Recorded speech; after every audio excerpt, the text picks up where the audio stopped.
Good morning, students. Today, as a part of the video lessons for the MCOM first semester, Indian Financial System subject, we will go for some important elements or the concepts regarding the economic system and the need for reforms in the Indian financial systems. So, need for reforms.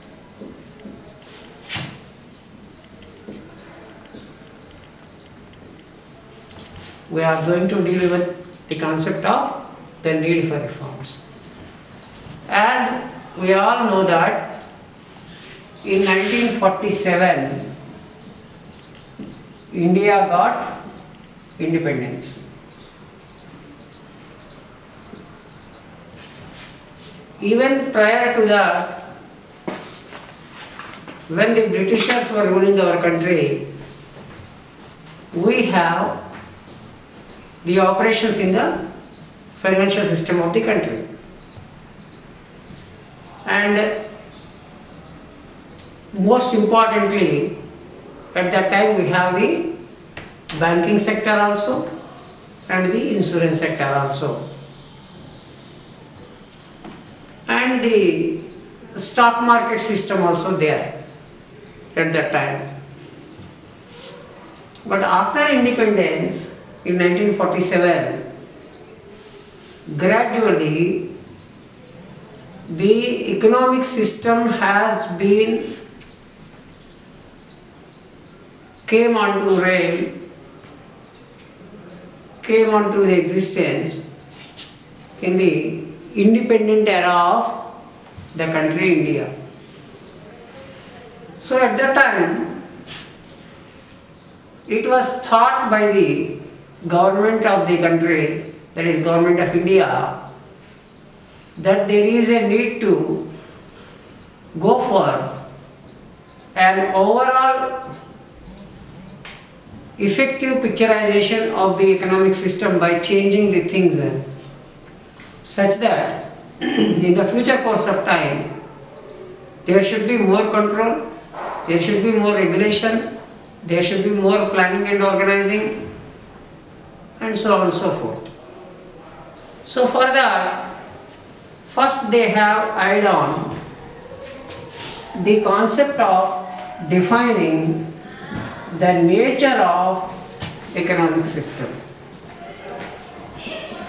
This is the first thought made by the government of India at that time.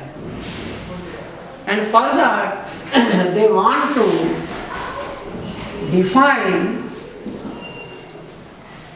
the nature and features of economic system. Economic system. As we have already learned that any country's financial system works under the economic system of that country. So, at the time of defining the features as well as the nature of the economic system, the administrators or the rulers of the country or the government of India has gone for observing what types of economic systems were prevailing at that time in the entire world. So they got two major categories of the economic systems prevailing at that time of evolution. First one is the capitalistic pattern of economic system, and the second one is the socialistic pattern of the economic system. So we can give an example on a roughly basis. What is this? Which countries were there who adopted the capitalistic form of the economic system. For example, USA, United States of America.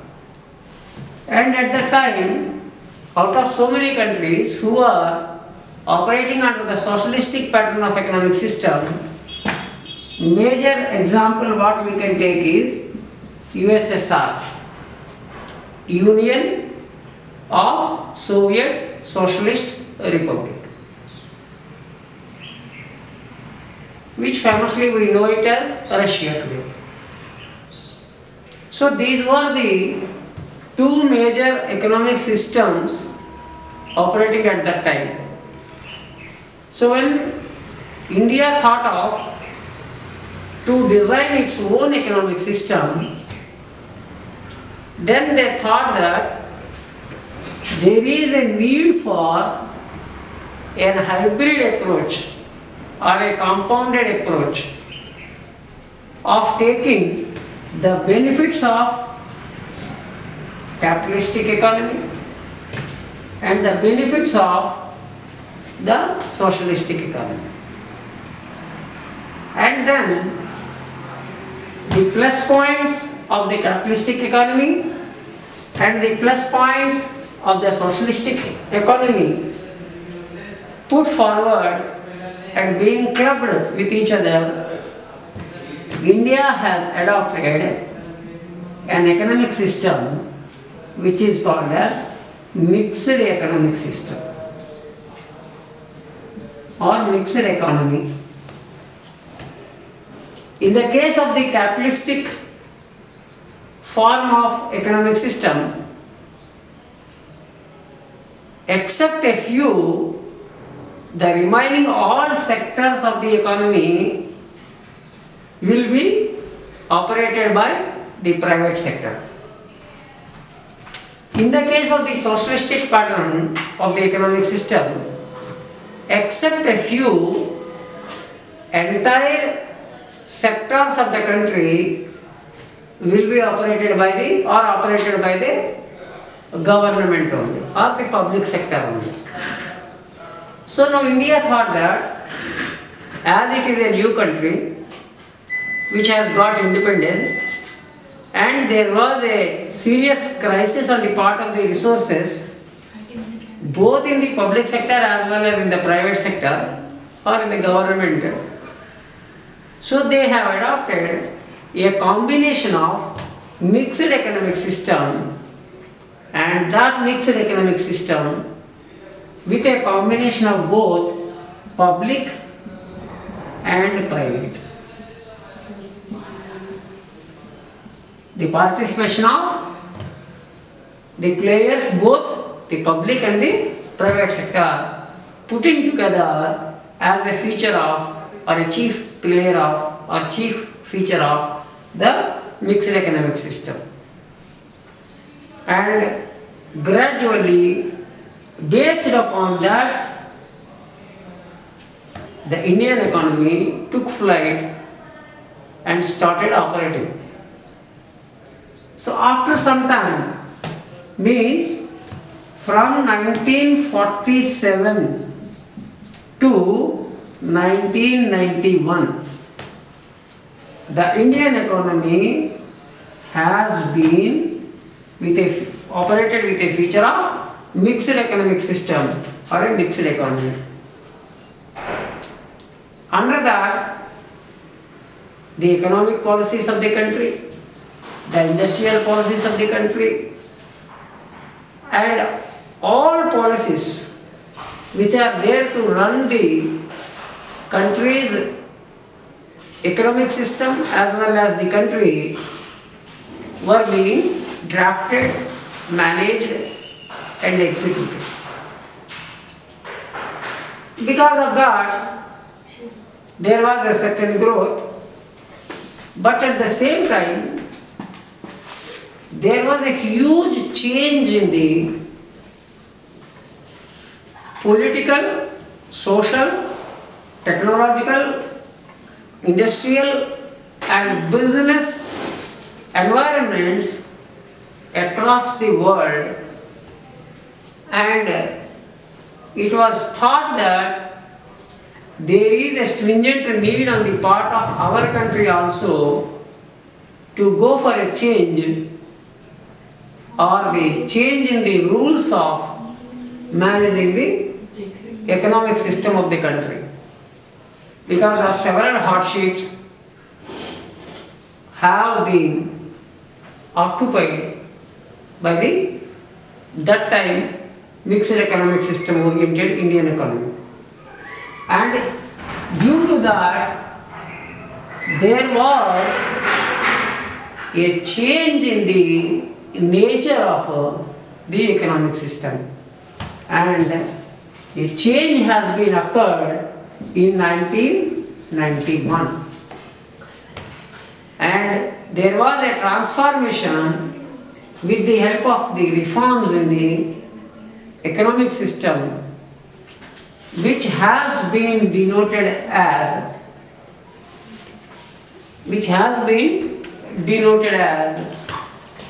regulated capitalism or restricted capitalism.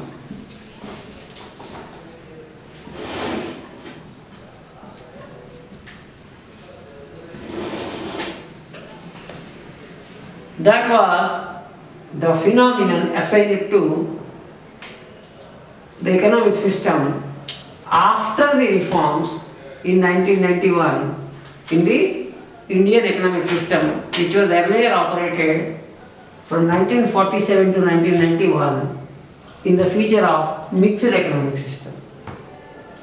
So the reforms have been took place.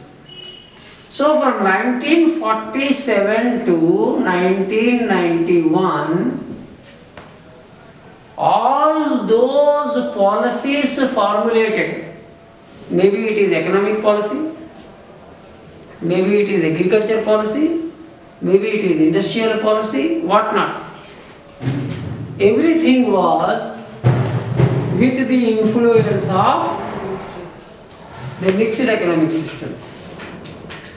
And since 1991, when there was a change in the regulated or restricted capitalism from the mixed economic system, up to today, all the reforms have been so woven in the new economic model or the new economic system, which was adopted since 1991, have been in force. And why that happened? Because of to adjust the changes, to adjust the effects which were being borne by the traditional Indian economic system because of the changes in the international scenario or the global scenario. So because of that, in 1991, there was a redrafting of the economic system, which is called as the new economic policy. So this new economic policy main feature is to deviate from the earlier mixed economic system to the regulated capitalism or the restricted capitalism, which stated that there is a need of gradual shift from the earlier mixed economic nature to the regulated capitalistic nature or the restricted capitalism nature. So because of that, the forthcoming all policies after 1991 have been formulated basing upon the concept of regulated or restricted capitalism base. So because of that, there was a change in the industrial policy, the business policy or the economic policy. So up to 1991, there was a main role player is the government. Even though there was a private sector existence, it was minimized, and the government played the role of an entrepreneur. And the government has established the public sector units. Government has introduced a combination of government enterprises with the respective state governments, and a few were left to the private participation. And that was envisaged through the 1956 industrial policy. And because of the shift from the traditional economic system to the new economic policy, to the new economic system, that is regulated or restricted capitalism, in 1991, the new economic policy and the new industrial policy have come into existence. So the new industrial policy, which was adopted in 1991, has formulated on the principles of liberalization, privatization and globalization. Liberalization in the sense making the businesses liberal for establishment and function. In the case of the earlier 1956 industrial policy, there was a concept that any business to be started and to be maintained in the Indian origin, in the Indian economic system, need to have a license requirement. Now, under the 1991 industrial policy, the concept of liberalization deals with delicensing, no requirement of license. So that made a freedom on the part of the entrepreneurs to establish and manage their business enterprises, which is denoted as liberalization. Now the second one is privatization.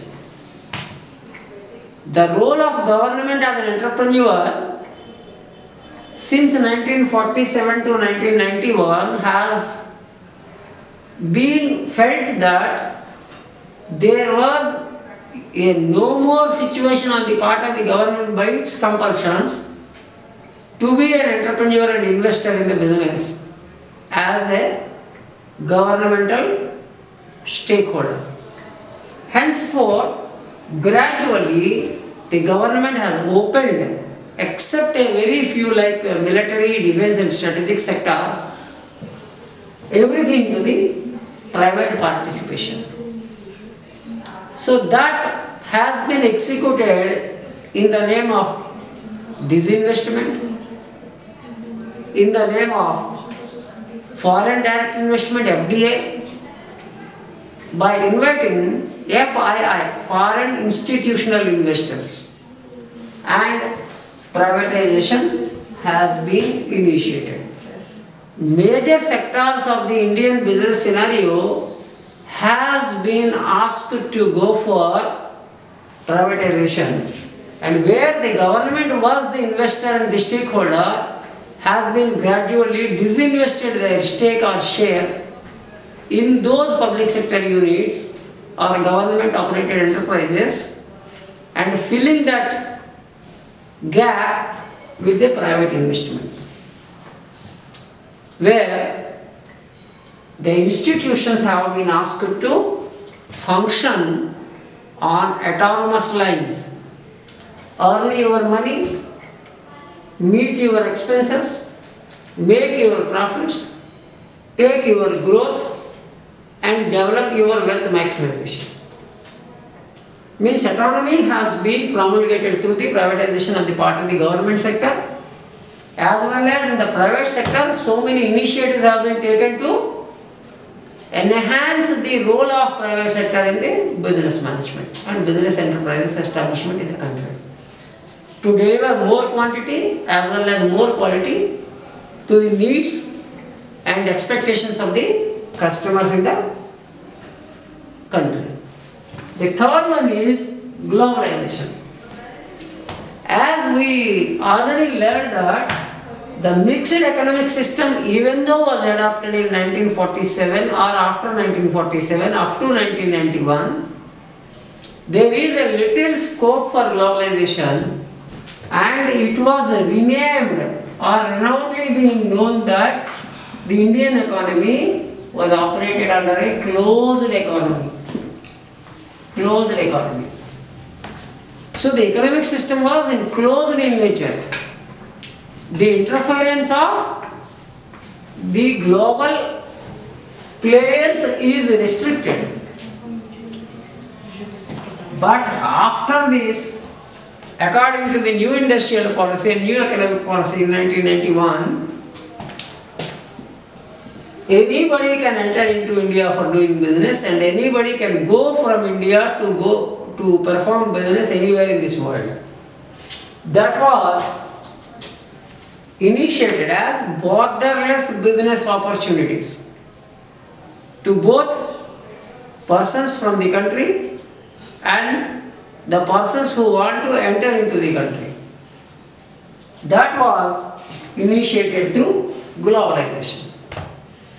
When once the liberalization, privatization and globalization has been initiated through the new economic policy in 1991, and the Indian economy has been transformed from closed economy to open economy. Closed economy to open economy. When once the liberalization, privatization and globalization has been initiated, the regulation and the control of the government has been minimized. And after some time, it was thought that there is a need on the part of looking to those aspects of regulation and control among the players, among the instruments, among the institutions, among the markets, and among the services and functions offered by those financial institutions. There must be a watch on that, and instead of only a few regulators from 1947 to 1991 existing at that time in the Indian economy under the mixed economic system, has been now changed into more regulators in the Indian economic system as well as in the Indian financial system. So there was a need, and in the advent of that need, the regulatory bodies have also been inserted into the economic system, even though it was an open economy. Why this is? To safeguard the interests as well as the whims and fancies of the people of the country as well as the economic system of the country, including the financial system of the country. So this was the abstract or the foundation on which there is a need for reforms felt in 1991, and accordingly there was adoption of the reforms, and all the reforms and the reforms scenario is a continuous basis, and it was declared by the then Prime Minister P.V. Narasimha Rao and the Finance Minister Manmohan Singh that the reforms adopted in the Indian economic system are irreversible, and all the political parties as a requirement have committed to that, whoever comes in the power in the next coming days, in the future also, to continue the reforms, but not to come back from the reforms. Otherwise there will be a destructive scenario again in the financial system as well as the economic system. So that's why the irreversibleness has compulsinated all those governments who come to power after 1991 has mustered up to adopt the reforms and continue the reforms, or to redesign the reforms or re-affix the reforms, and the required mechanism is to be drafted and being put in place from time to time. This is what today we have learned about the need for reforms as a preamble for the discussion of the post-reform scenario in the Indian economic system as well as the Indian financial system, which we will discuss in the next class. Thank you very much.